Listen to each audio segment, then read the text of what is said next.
नमस्कार. महाराष्ट्रातील माझ्या बंधू आणि भगिनींनो, तुम्ही मागील 70 वर्षाचा कारभार आणि भाजपच्या 10 वर्षाचा कारभार पाहिलाय. पंतप्रधान नरेंद्र मोदीजी यांच्या नेतृत्वात भारताने विकासाची गगनभरारी घेतली आहे. पंतप्रधान मोदींनी जो जो शब्द दिला तो शब्द पूर्ण करून दाखवलाय. आम्ही जे संकल्प सोडतो ते पूर्ण करतोच. आजचे संकल्पपत्र हे जनसेवेचे संकल्पपत्र आहे. विशेष करून मागील कित्येक वर्षामध्ये या देशातल्या 50% महिलांकडे दुर्लक्ष केलं गेलं. पण आता मोदीजींच्या नेतृत्वात या नव्या भारतामध्ये महिलांसाठी समान संधी, भागीदारी आणि त्यांना मान सन्मान मिळतोय. भाजपच्या संकल्पपत्रातून याच नारी शक्तीचा जागर हा ठळकपणे दिसतोय.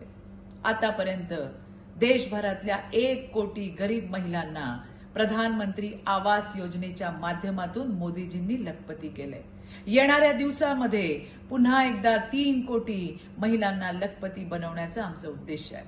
महिला बचत गटांना सेवा क्षेत्राशी जोडलं जाणार आहे. एक जिल्हा एक प्रॉडक्ट करून त्या ठिकाणी जेट पोर्टल असेल, FBO असेल, एकता मॉल असेल यांच्या माध्यमातून बचत गटाची उत्पादनं ग्राहकांपर्यंत पोहोचवण्याची व्यवस्था सुद्धा केली जाणार आहे.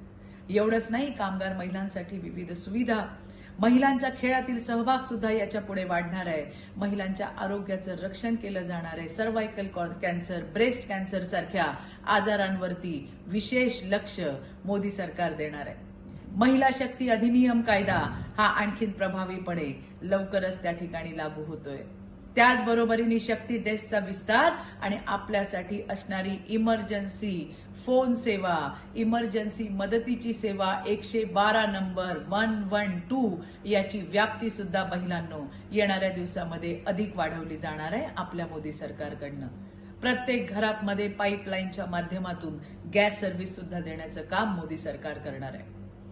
जल जीवन मिशन, हर घर में नल और उस नल में जल याची सुद्धा व्याप्ती वाढवण्यात येणार आहे. अशा अनेक योजना आहेत ज्या तुमच्या आणि आमच्यासाठी आहेत. आणि म्हणूनच हाय पुढचे 5 वर्ष हे नारी शक्तीच्या भागीदारीची 5 वर्ष असणार आहेत. पुढच्या येणाऱ्या मोदी सरकारमध्ये नारी शक्तीची 5 वर्ष भागीदारीची असणार आहे. और ये मोदी की गॅरंटी आहे, यानी काम पूर्ण होण्याची गॅरंटी. धन्यवाद. जय हिंद, जय महाराष्ट्र.